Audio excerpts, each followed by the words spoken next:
Good morning, students. So let's start with requirement elicitation and analysis today. In the last lecture, we have seen that requirement is not just a single activity, it's a process. That process, which is known as requirement engineering process, and it consists of 4 steps mainly.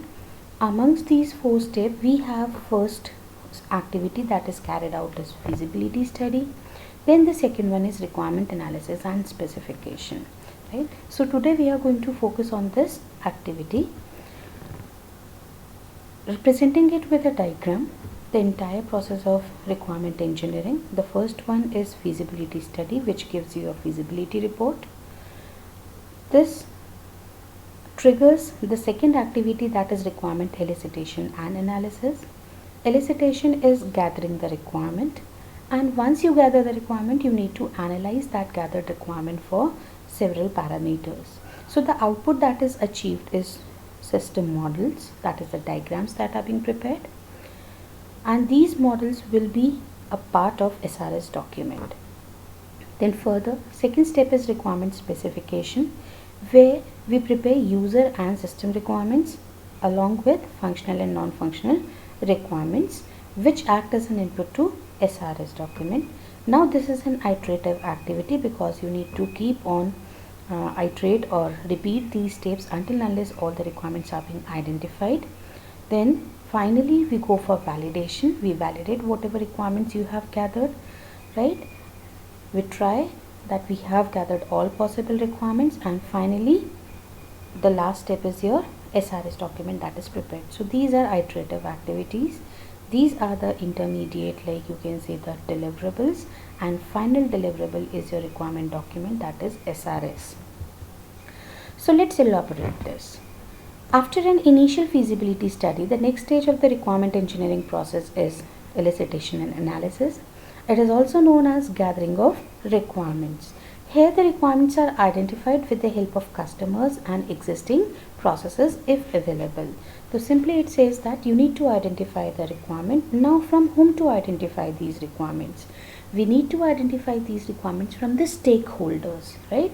And amongst these stakeholders, customer is one of the stakeholder. You have end users, you have like different people who are going to use this document for their purpose. So all will act as your stakeholders, right?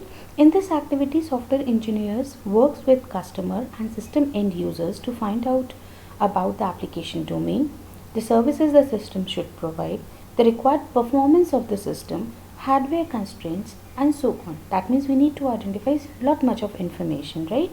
So about the system, the services, that is a functionality, performance, it means non-functional requirements, the constraints of different categories that we always discuss.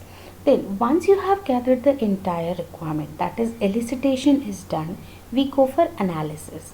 Now what for analysis is done? Analysis is to identify the inconsistencies, ambiguities, redundancies, any sort of defects and omissions. We also call it as incompleteness. So inconsistent means they are contradictory. Ambiguity means dual meaning, multiple interpretations. Redundancy is repetition. Defects are the errors.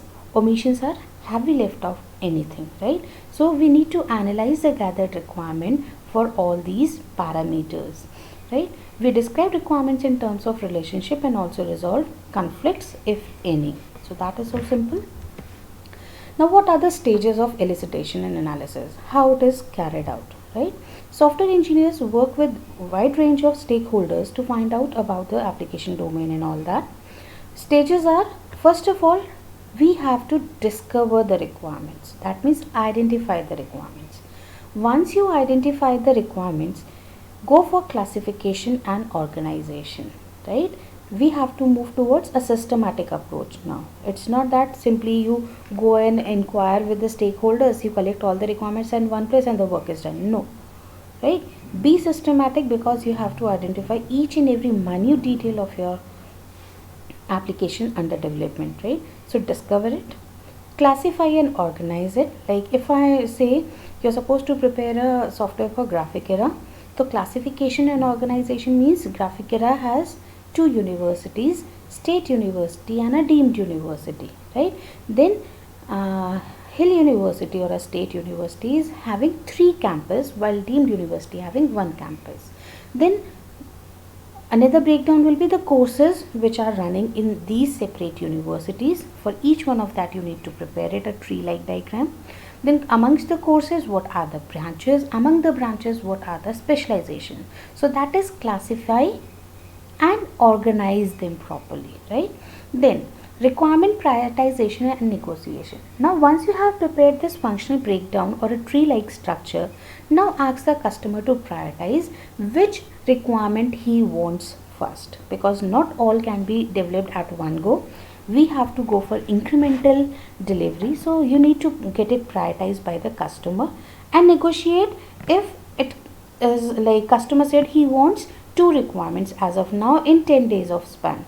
Now once you go for estimation and you identify no, 10 days are less for these 2 requirements, I need 15 days for this. So you are going to negotiate with the customer, either increase the time, that is 15 days, or reduce the number of requirements that I can deliver in, you can say 10 days, right? So there are several parameters you go on negotiating with the customer until unless a common decision is made which is practically implementable into given constraints. So this is what prioritization and negotiation is. And finally then we go for requirement specification. That means whatever you have identified, you will just write it down in a place.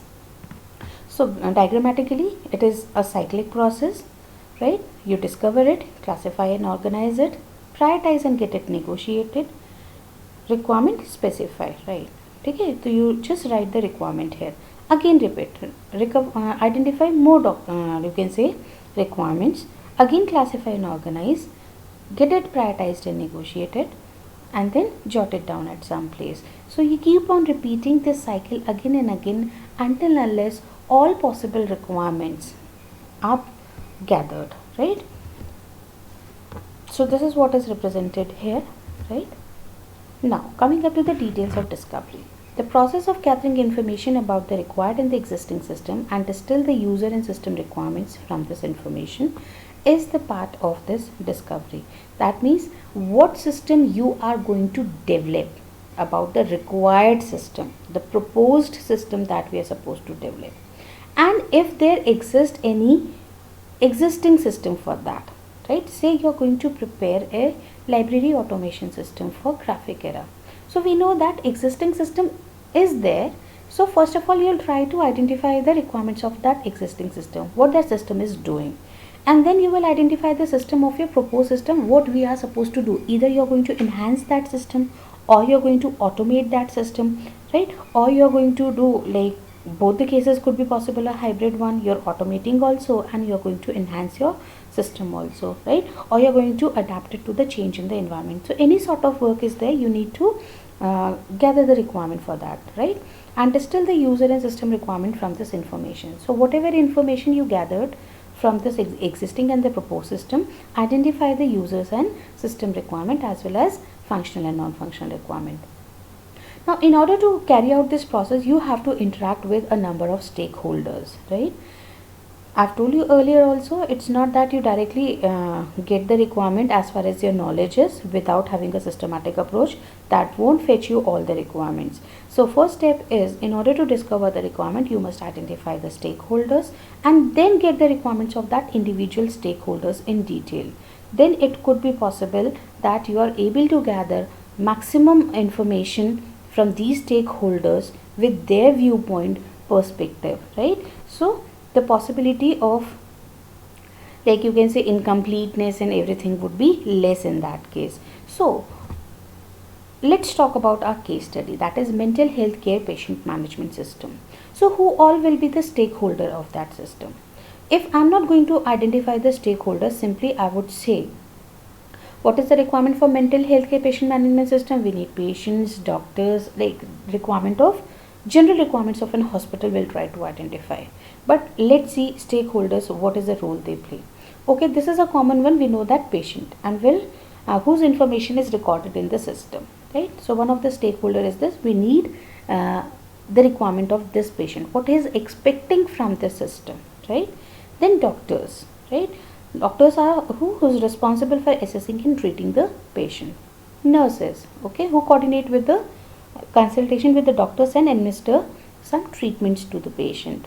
Then receptionist, who manage patient's appointment, right? Now these are the common thing, and we'll try to identify the requirement of these four cases in a general case.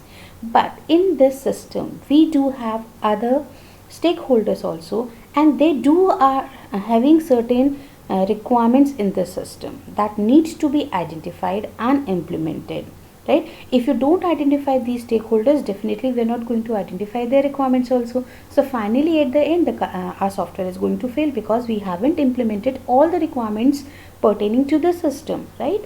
So let's see what is an IT staff. What is he responsible for?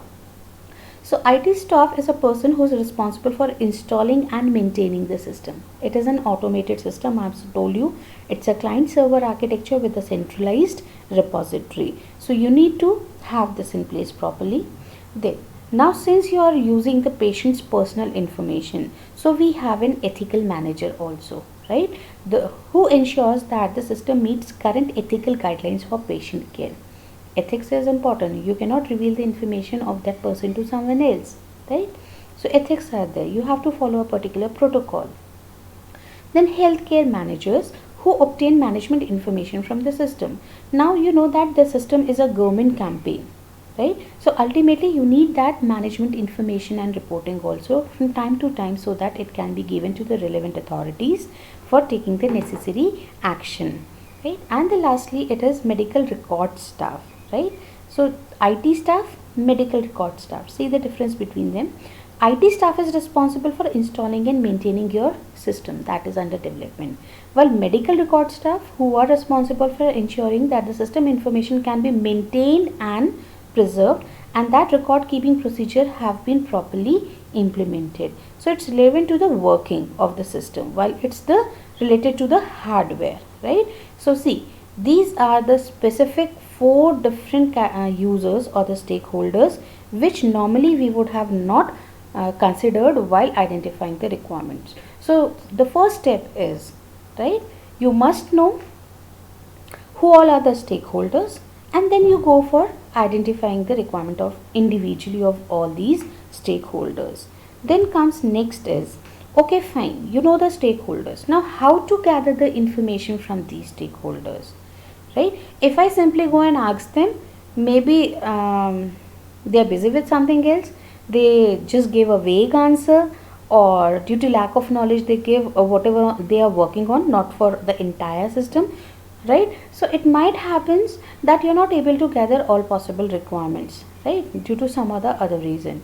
But if you have different techniques, right, so that will help you fetch different requirements of your system with different viewpoints. I'll tell you with the help of examples also, right?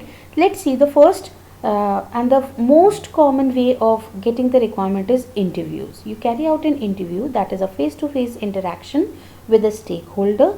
You ask the questions and they give you the requirements. If you don't ask, even they used to give the requirements on their own once they know what further this elicitation is being carried out. So it's a verbal way of getting the requirements, interviews, right?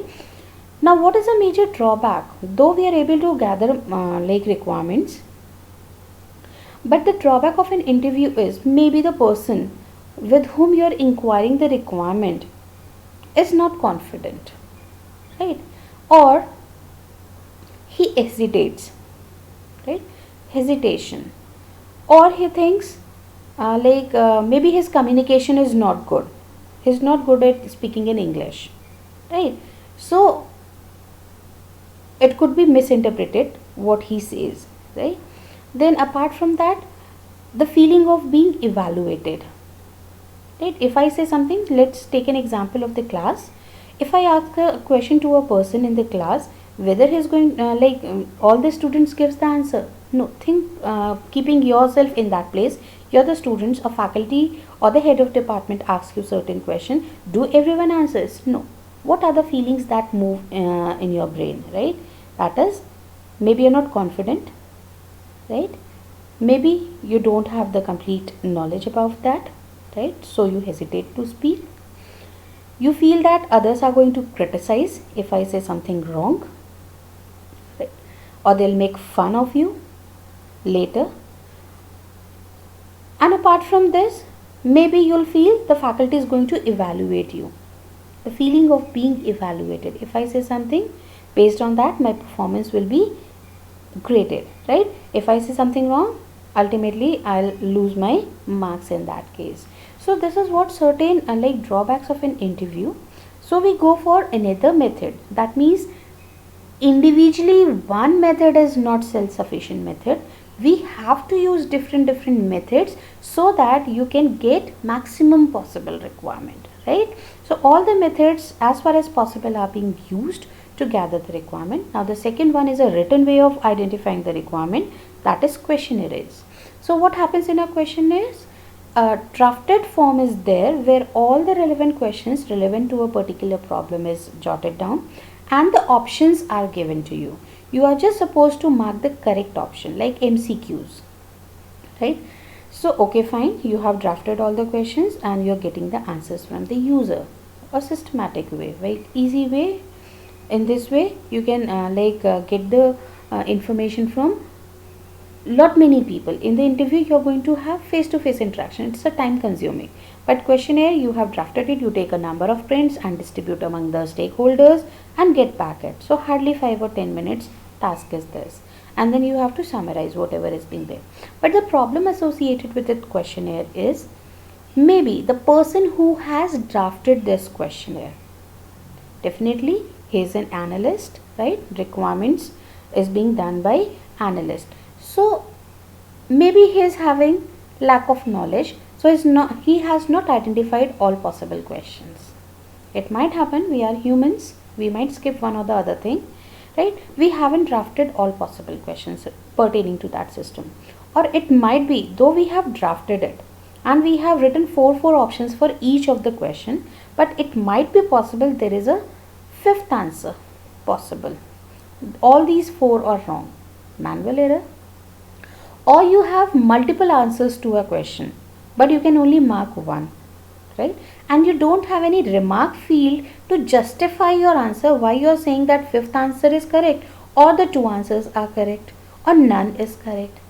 There is a possibility. So you can only just, whatever is drafted, you have to mark it, whichever is the possible answer. You cannot add new requirement to that. You feel something is left out. You cannot add any option to the question, right? Neither you can justify your answer, right? So that is a drawback of this written way, that is questionnaire. So that means though these 2 are good techniques, maximum used, but yes, they do have certain flaws, right? So then another one is on-site observation. On-site observation is, if you want to get the say requirement for library automation system in Graphicera, you have to go and visit the library and get the actual requirement, how the working is being carried out, how the things are in proper place, right? How the existing system is working. So on-site observation is very important. Until unless you go and visit that place, you cannot understand the system properly, hence you are not able to gather the requirement, whatever is required. Then survey. Survey is again different ways you go for survey. You try to identify the information by either going and visiting that place or interacting with the people or referring the existing documents. So a survey. Then existing manuals and documentation. Say you are going to automate an existing system. So definitely you want the information of that existing system. So it will be easy, rather than getting the information from the users or the stakeholders, you can check the manual things or the registers or whatever documents are present there. You just go through it and get the requirements. Say you want to create a database of the student, right? It's already present in the library with the staff, right? They have maintained the record, or they have maintained the record of the books also. So why to go and again say, let's talk about books, to again create the database, right? When it is already present in your register, you can just fill in the entries in your system or an application, rather than going to the shelf and then checking one book and counting each copies and the editions. It's very hectic task, right? So you can get that information easily from the existing manuals and documentation also. Then the foremost thing that we go for is internet, that is searching the web, world wide web. If you are supposed to do anything, the very first thing that we do is Google it. The maximum or the generic information relevant to any topic, anything, you get it from the Google, right? So this is again a way to get the information. The general information can be gathered here, but if you are supposed to customize a product, you get the generic information from that, and then you can customize your product accordingly. Then group discussion. So group discussion is again a way of gathering the requirement, where each person is going to give their views and criticize others' point, right? So a healthy group discussion is required. Actually, criticizing, that means that is a negative way. No, you're going to clarify that point by that group discussion. Then scenarios. Scenarios are like, you take a particular situation, and based on that situation you try to identify how the system is working, right? So it is a scenario based. That means in order to gather the minute detail, you have to assume different cases or the case study in that. Identify the cases and then get the requirement as per that individual cases. So you will get more inner level details. Then the use cases. So use cases are nothing, they are simply a diagram, a UML diagram, where use case is the term used for the functions or the modules, right? So in the use case diagram, we simply identify the functions or the modules, and then we identify the actors who all will be associated with that module and make the relevant connections to it. We'll do this use case in the next unit, that is designing also, right? So I'm not elaborating as of much now, just you can add use cases, simply a UML diagram which helps in assisting the gathering the requirement. Use cases are the functions actually. Then prototyping. So prototyping, now you are aware of. Prototyping is creating a working model of the system with limited functionalities and shortcuts or the dummy functions, just to check the working of the system. And if possible, it is not working properly, you get the feedback from the customers. Once they evaluate it, you modify requirements. So you are going to have a requirements with the help of these, clarifying the requirement with the help of this working model using a prototype. Then ethnography. Ethnography is to gather the requirement based on dynamic behavior of the users or dynamic behavior of their system. Like if you want to gather the requirements of the students, right? One possible way is you interact with them, have an interview, right? Or you can give a questionnaire to them, right? Okay, fine, you'll be able to get it. But what does ethnography means? How the person is going to use the library. Once he enters the library, what is the first step he do? Whether he directly go and search the book in the shelf, or he go to the librarian and ask, inquire whatever is his doubt, or directly he want to return a book, he'll directly go there, or first he is going to check for another book, he'll return the first one and get that another book in place of that. So it's like you are going to model the dynamic behavior of the user, because once you're preparing a data flow diagram, you have to show the sequence of activities. Not necessarily everyone is going to use that first. Like I said, everyone is not going to search first. Some might go for searching, some might go to the library, and some might go to some other place in the library looking for something else, right? So, or a person goes to the library for getting a report, maybe he's a management person, why to search a book, right? So ultimately you have to model that behavior of the user. So with that you get the more you can say the information relevant to your system with a different viewpoint now. Then a brainstorming. Now this is the method which is normally used nowadays, like in each and every field, not only in this field only for gathering the requirement, it is used everywhere in our day-to-day life also. So what does the brainstorming mean? Brainstorming, as the name suggests, storming your brain. Put pressure on your brain to get the most relevant and creative and innovative information, right? Well, like means your creativity. Every individual has different capability and capacities, right? One person, if I ask to gather the requirement, maybe he is able to identify 5. Another person, maybe he is able to identify 8. Right? So you have to use your brains, use your capabilities, and then identify the requirement based on that. Right? So you have to, like, how the process is being carried out. Let's simply elaborate it in a simple way. It's a way where all the stakeholders are being gathered in a room from whom you are supposed to gather the requirement, and this meeting is being conducted by a coordinator, let's suppose a project manager, right? Now the title is written on the board that this is a problem statement, and for this we are supposed to gather the requirement. Now everyone is provided with a paper so that they can write the requirements whatever they feel like. Now they start writing it. Now whatever they feel, the functional, non-functional requirements and the constraints, right? Now the guidelines for this process is the stakeholders are not supposed to reveal their identity, right? They will not write the names in that paper, so that the drawbacks you have seen in the interview, that someone is going to criticize you or you'll be evaluated, right? That things goes, right? You're freely whatever you feel like, you're jotting it down, because no one is going to evaluate you, right? Then this paper is collected by the coordinator, and he summarizes after viewing all the inputs from different stakeholders, that whichever is relevant and which are not. Then whatever the relevant things are, he keep writing it at one place, maybe on the board, that these are the relevant information that has been summarized.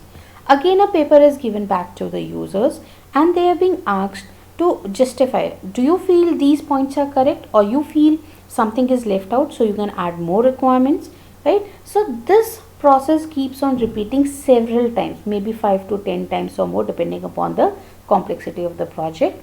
And the major role is of a coordinator. He must be experienced person in that particular area, so that he can judge, decide whether it is correct or wrong, right? Because people are giving say 20-30 requirements each. Now not every requirement is important, right? So this person has to finally decide which one to take, which is relevant, and to leave the irrelevant ones, right? Or the justification given by the user, whether to accept it or to reject it, right? So this is brainstorming sessions are being carried out to get their user's requirement. Now what are the problem associated with the elicitation as a whole? Stakeholders does not know what they really want, right? Customer को ये पता ही नहीं है कि उसे चाहिए क्या. He says I want this, but he never knows कि like what for he required this, what is the purpose that it is going to solve, right? Whether it will solve the purpose or not, whether it is practically implemented or not, he is not aware of all those issues or the technical concerns, rather we can say, right? So they themselves are unaware of the thing. The stakeholder express requirements in their own terms, right? But in a system you cannot use your like you can say conditions and terms in that, right? You have to follow this you can say the rules and regulations or the protocol whichever is defined for that particular area, right? Different stakeholders may have conflicting requirements. Now a system could have multiple stakeholders. One stakeholder said no, this requirement is there. Second one says no, this is wrong, what I am saying is correct, this should be present in the system. So there are conflicts. Organizational and political factors may influence system requirement, right? Organization, like maybe a student is close to me, so whatever I say, I'll say okay, he is always right. And the other person who is not close to me, or I have a negative image of that person, and though he is saying something correct, but I won't listen to that person, right? So in an organization, how much like close to you people are, right? So what is the interpretation of that particular person? Based on that, your mindset, you are going to evaluate that person's response. Then could be political factors as well, that is true. The requirement change during the analysis process. New stakeholders may emerge and the business environment changes. So you know that requirements always keeps on changing. Today the customer said I need 5 requirements, maybe the requirement got changed after 1 hour, or maybe the next day he says no, I want something else to be implemented here. right? So this is very difficult since it's an inevitable nature of the requirement that it will change, and accordingly you are supposed to modify or adapt your system. Even new stakeholders comes in, maybe a requirement that you have added has one more stakeholders, so again you have to take care of the requirements of that stakeholder also. Or maybe the environment changes, environment in the sense hardware could change, a software could change, any tool could change, right? So in that case ultimately this will create a problem, because you have to repeat the entire task of elicitation and analysis again. So these are the few points relevant to your elicitation. In the next lecture we'll continue with the specification, that is SRS document. Thank you for today.